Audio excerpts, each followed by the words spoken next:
Hi everyone, it's Eva here. Welcome back to my channel. Welcome back to a brand new Sims 4 speed build.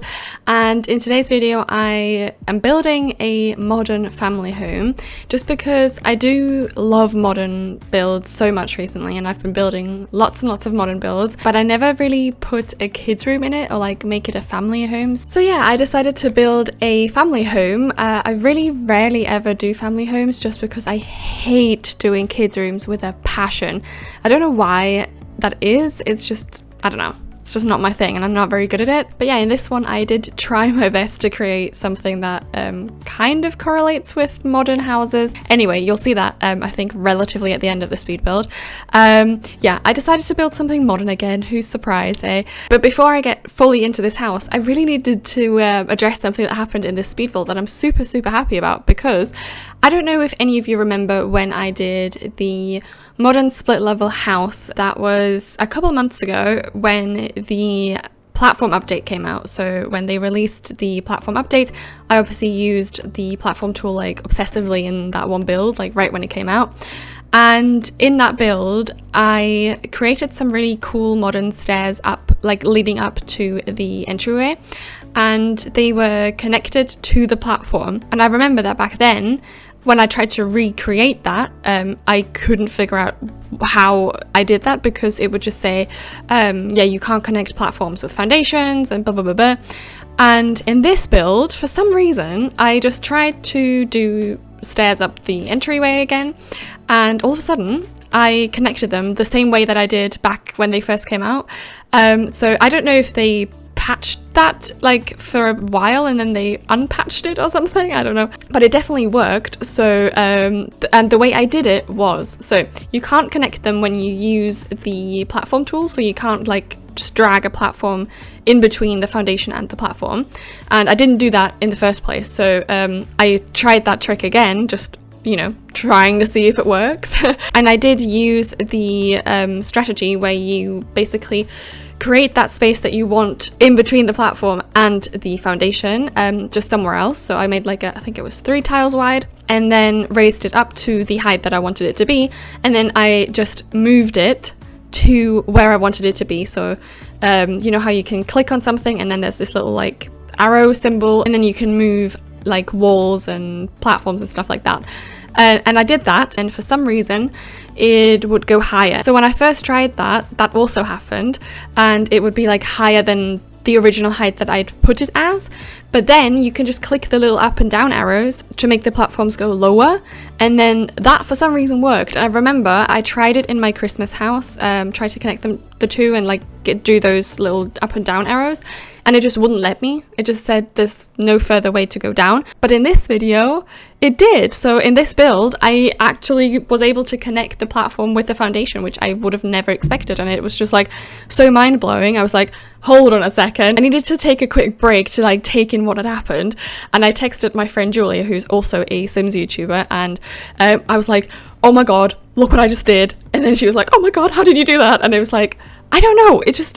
It's weird. I genuinely tried it over the past couple months and it would never work. And with this build, it just did. So I am hoping, I've not tried it again on any other lot or any other build, but I'm hoping that that's the way it stays now. Fingers crossed they don't change that again. But yeah, I'm really excited about that. I'm well happy because it just adds so much to the modern look of a build when you can connect platform steps, because I did platform steps with this. If you can connect that to the foundation, it just looks so much better than when you randomly have stairs there on the last step. It looks hideous, and I'm so happy that it finally worked. So yeah, knock yourselves out with those platforms. So now that that's out the way, I can finally tell you some specs about this build. So basically it is a 3-bedroom, I think, 3-bedroom, 3-bathroom. It's a 3-bedroom, 3-bathroom, and one of those is a kid's room, or a toddler room. And for the color scheme, I actually tried something different that I don't usually do. I worked with light brown wood. I mean, I think that deserves praise because I never use light brown wood. It's hard for me to build with it. For this build, I just decided to do it because I wanted to do something a bit more brighter slash warmer.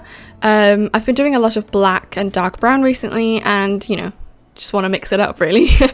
And I saw this really cool color combination of the exterior of a house that was like light grey and beige, and I thought that looked really, really cool. So I obviously took this idea to the exterior as well, and then I tried to keep it kind of the same in the inside, but I think sometimes a couple of dark colors slipped in, and I'm very sorry for that, but I can't help it. And then there's the thing that some swatches are just not non-existent in beige or light brown, so I had to go with black. It's just, I had to. It's located in Pigulock, I don't know if that's the way you pronounce it, Pigulock Manor in Evergreen Harbour. It's a, oh, I don't remember, let me have a look.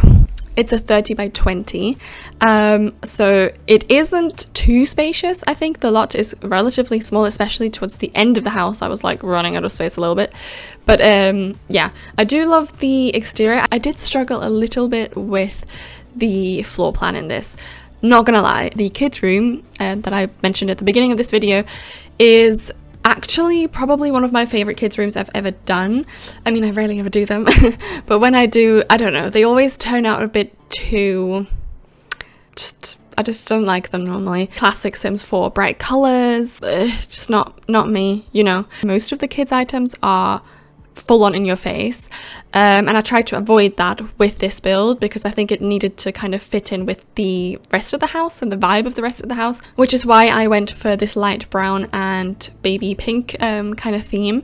And what I really like in the kids' room is I made a bookshelf myself. I also made a bookshelf in the living room actually, quite a lot of custom made bookshelves. Yeah, I did make a bookshelf with a couple of kids' books. I rotated them with tool mod and then made them look like they're leaning against the wall on a just very basic shelf. I think that's very modern right now, and I love the look of that. In reality, probably not the most practical idea because toddlers would most definitely throw them off the shelves. I do like the look in theory. Another thing that I also made in the kids' room is a little, I don't know what you call it, toddler kitchen, is that what it's called?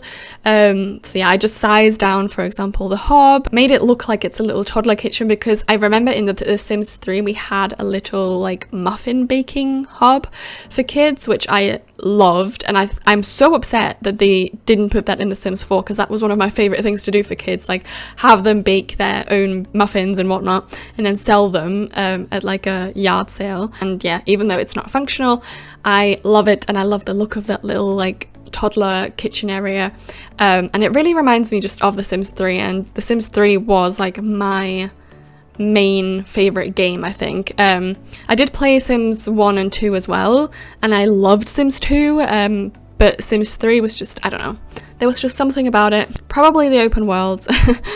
I thought I'd bring a little bit of Sims 3 in The Sims 4. I hope you like those little touches in the kids' room. Do let me know what you think in the comments down below. I usually don't do kids' rooms, so please be nice. I think the speed build is coming to an end soon, so I'll say my bye-byes, and I really hope you'll enjoy the tour of the entire build, and I'll see you on Monday with a little surprise, and then again on Wednesday with another Sims 4 speed build. Bye!